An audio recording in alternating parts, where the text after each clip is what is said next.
Aula Parashat Vayakhel, quinta-feira, Yom Hamishi.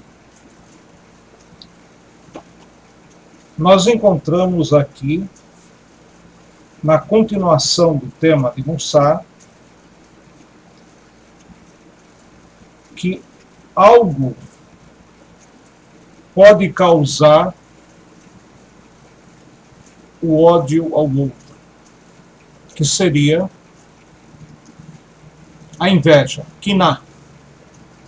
E também porque a avó destaca que a quiná é algo que faz a pessoa se perder desse mundo, como exemplificado no Tanar, diversos exemplos, a começar do Caim. Caim teve o seu presente dado a Deus recusado, já que ele não deu um presente de coração, um presente correto, enquanto que o seu irmão Hevel deu o melhor carneirinho que ele tinha, e Deus acolheu com muita alegria. Diante dessa inveja, e também pelo fato de Hevel vir com uma irmã a mais, Caim invejou o irmão e acabou matando o irmão. Causou para si consequências ruins, tanto para si mesmo quanto para seus descendentes. Nós encontramos também os irmãos de Yosef, os 10 irmãos de Yosef, já que Binyamin não participou, invejaram Yosef pela sabedoria do Yosef, pelo tzadikut do Yosef, e que o pai dava um tratamento diferenciado a Yosef, não porque Yosef era melhor que os outros, mas porque era um exemplo positivo para todo o povo de Israel. E essa inveja fez com que o povo de Israel tivesse que ir para o Egito, escravizados, e depois, na época dos romanos, isso causou a morte, a perda de 10 grandes sadiquim, chamados Asará Harugei Malkut, que tiveram mortes muito violentas. Cada um desses sadik representou um dos irmãos de Yosef presente que causou a morte de Yosef.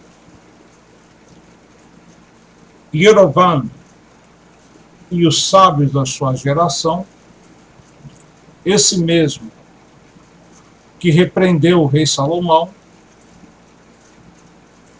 ele, depois do rei Salomão, atrai a atenção do povo de Israel, das 10 tribos, ele eleito como rei das 10 tribos, inveja os descendentes do rei David, que o povo de Israel poderia voltar-se a eles, os descendentes do rei David, e abandonar o Yerovam. O que ele faz? Ele faz uma grande idolatria ligado ao bezerro de ouro, mas, enfim, no seu reino, e com isso pede ao povo: agora vocês servem a esses ídolos. Então ele ratá, ele pecou, verti, e fez os outros pecarem. Yerovam Benevat, ele simboliza aquela pessoa que, não contente em se autodestruir, tenta destruir o outro, tudo por causa da inveja. E finalmente nós temos o rei Shaul, que quando viu o sucesso de David Amelech, aquele jovem pastor, matou aquele gigante guerreiro Golias, E o povo de Israel clamava e exaltava o rei David. Ele ficou com inveja do rei David e tenta matá-lo de qualquer forma. No final, Shaul e seus filhos são mortos na guerra contra os filisteus, e muitas outras consequências. O que importa é, a inveja é algo temerário, é algo muito ruim. Voltando às halachot, estamos vendo a halachot do Shema Israel, e agora ele foca o horário do Shema da manhã. Então ele diz, o correto é fazer o Shema alguns minutos antes do nascer do sol, para que, quando ocorrer o nascer do sol, a pessoa ingresse imediatamente na oração da Amidah de Shacharit. Caso haja algum motivo especial, por exemplo, a pessoa tem que sair em viagem, e durante a viagem ele não vai conseguir rezar corretamente, ele pode rezar o Shema a partir do amanhecer. E as suas brachot também. Se ele não conseguiu rezar próximo da saída do sol, ele vai poder rezar até um horário da manhã, correspondente a 3 horas especiais do dia, e como citamos no estudo anterior, nós temos aqui o exemplo agora, estaria situado até às 8 horas e 19 minutos para os Faradim, 8 horas e 54 minutos para os Ashkenazim. É importante frisar que, segundo consta no Mishnah Brurá e muitas opiniões, apesar de se poder dizer o Shema depois desse horário, ele tem uma tolerância em relação às bênçãos do Shema até o horário que ele deve rezar a Tefilá da manhã, Amidah. Se a pessoa perder esse horário, a pessoa não vai poder mais dizer as bênçãos. De qualquer forma, nós verificamos uma coisa que nos preocupa muito. À noite, o prazo, em última instância, prolonga-se durante toda a noite, inclusive em casos especiais, também envolveria até o nascer do sol. No entanto, o Shema da manhã, que está relacionado não ao horário de dormir, e sim ao horário que a pessoa desperta, e o normal, como traz o Talmud, é despertarmos relativamente cedo. Então a pessoa tem que ter, em primeiro lugar, disciplina para acordar antes do término do Shema e falar o Shema pensando com a leitura do Shema, cumprir a mitzvah do Shema, receber o jugo de Deus, ou tomar cuidado de não perder esse horário, sabendo o horário correto. Se ele não tem tabela, se ele não tem a informação dos horários que ele pode rezar, até quando, deve buscar um rabino competente, enfim, ou até o gabai, a pessoa que comanda a tefilá na sua sinagoga, e pedir a ele como ele alcançaria essa tabela de horários. De novo, muito importante rezar o quanto antes o Shema. O que nós estamos falando aqui é o que nós chamamos de bedieved. Se a pessoa atrasou, como proceder?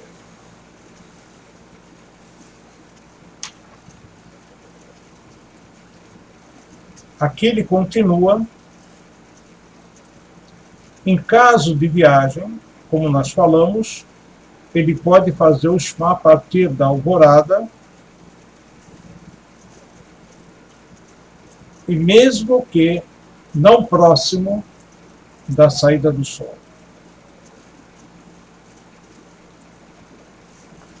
E isso, a princípio, quer dizer, não é um procedimento, se ele fez, foi bem feito, mas a princípio, uma situação especial como essa de viagem, ele não tem como viajar depois, por qualquer motivo, ele pode realizar o Shema com as suas bênçãos e a Amidá, como vamos ver adiante, até antes do nascer do sol.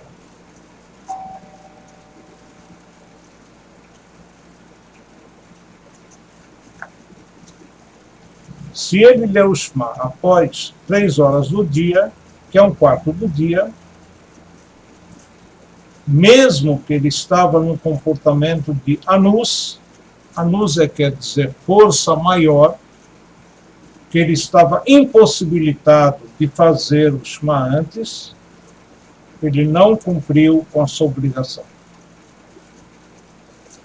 E sim, nós falamos que, em último caso, ele pode fazer a mitzvah de Shema até metade do dia, como estudo da Torá, que é Koreba Torá. Quer dizer, tem algum valor? Tem, sem dúvida nenhuma, mas não o valor da mitzvah completa, que é a mitzvah do Shema.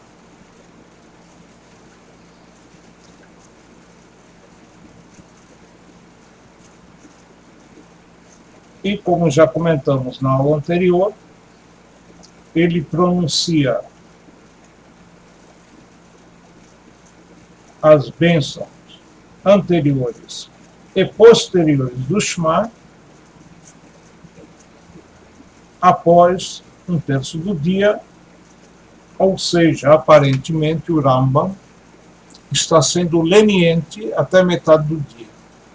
Mas tem muitas opiniões na Halachá, muitos Rishonim, e assim é trazido em nome do Mishnah Brura e outras opiniões, como Kitzur Shulchan, que ele só deve fazer as bênçãos do Shema, acompanhando o Shema, até 1/3 do dia. Depois disso, ele reza o Shema sem as bênçãos. Estamos agora no capítulo 2. Aquele que vai ler o Shema e não vai intencionar cumprir a mitzvah, receber o jugo de Deus, na leitura do primeiro passuk, é o famoso passuk Shema Israel, ouça Israel, Hashem Elokeinu, o Senhor é nosso Deus, Hashem Echad, Deus é um, único nos 4 cantos da terra, nos céus, na terra. Se ele não intencionar isso, ele não cumpriu com sua obrigação do Shema. No entanto, o resto do Shema, a continuação do Shema, mesmo que ele não intencionou, nem o significado simples das palavras, isso não impede, isso não atrapalha o cumprimento da mitzvah, mas obviamente que o correto a pessoa intencionar a leitura do Shema como um todo, pelo menos a tradução literal do que ele está falando.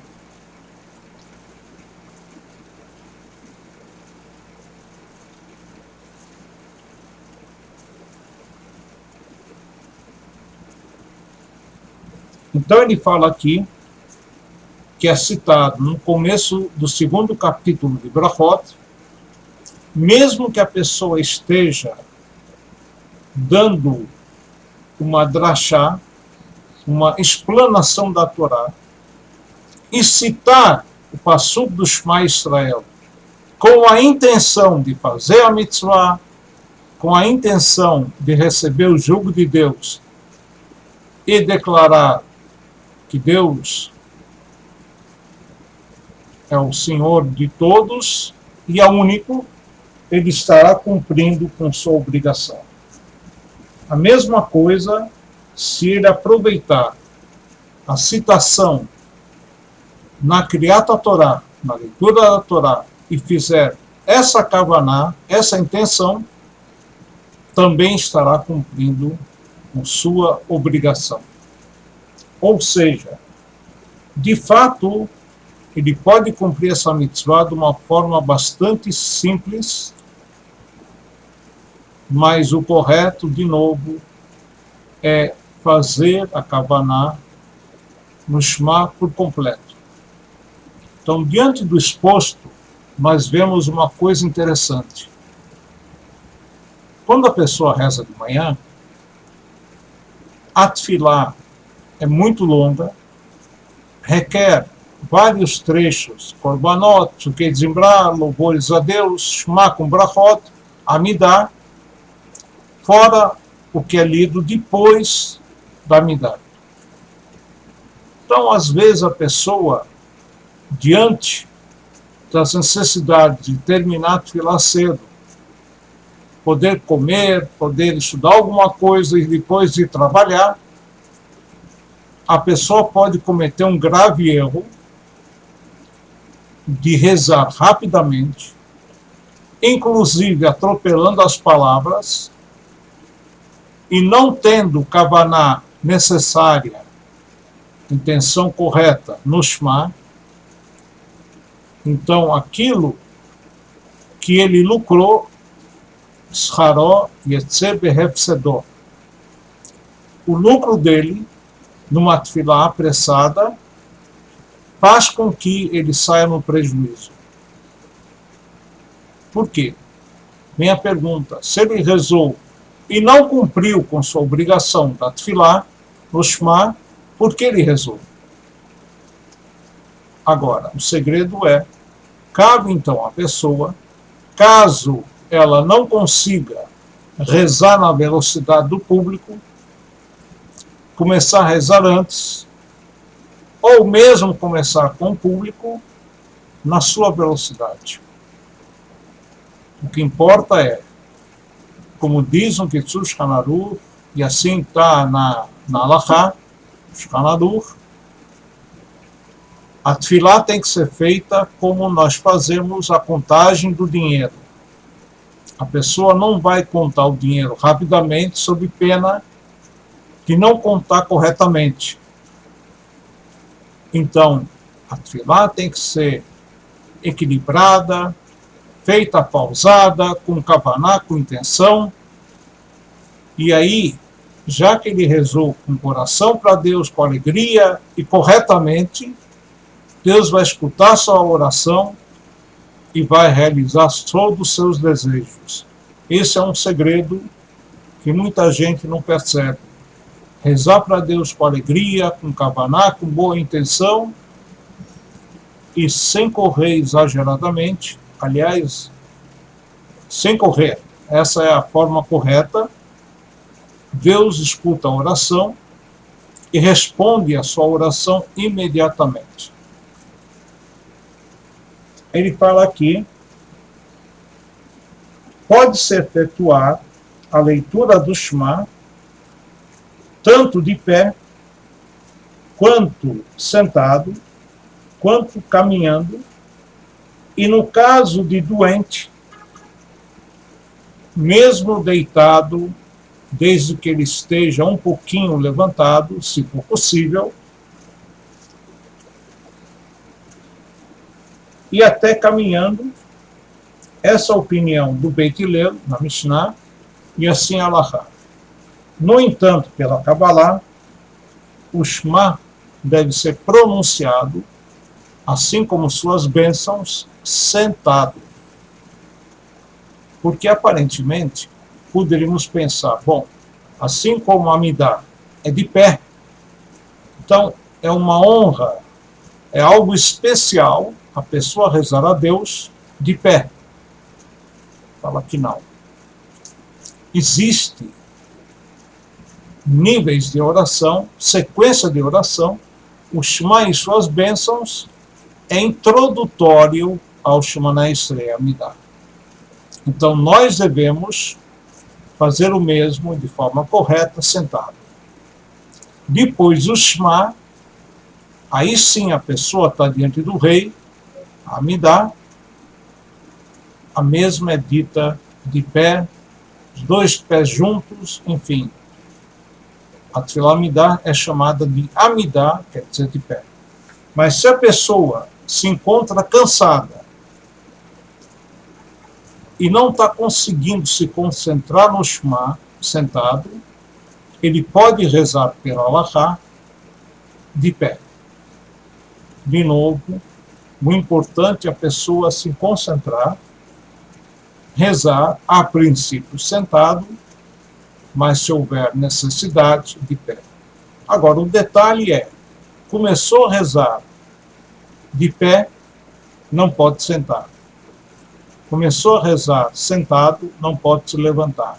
Quer dizer, o Shema tem que ser feito numa só sequência, ou sentado ou de pé, mas não mudar a posição, a menos que a pessoa sinta a necessidade, no meio do Shema, de parar a leitura do mesmo, tirar o talit e tefilim, fazer suas necessidades fisiológicas, para depois lavar as mãos, sem falar nada, sem a bênção de Asher Yatzah, voltar para o Shema, onde parou, e dar sequência desde que ele coloque o talit e tefilim. Ou, se a pessoa está rezando, até a Tefilá Amidah, e ela está sem um sidur na mão, e se sente em dúvida como continuar a Tefilá, pode parar a Tefilá Amidah, inclusive, para apanhar o sidur em silêncio e continuar a oração.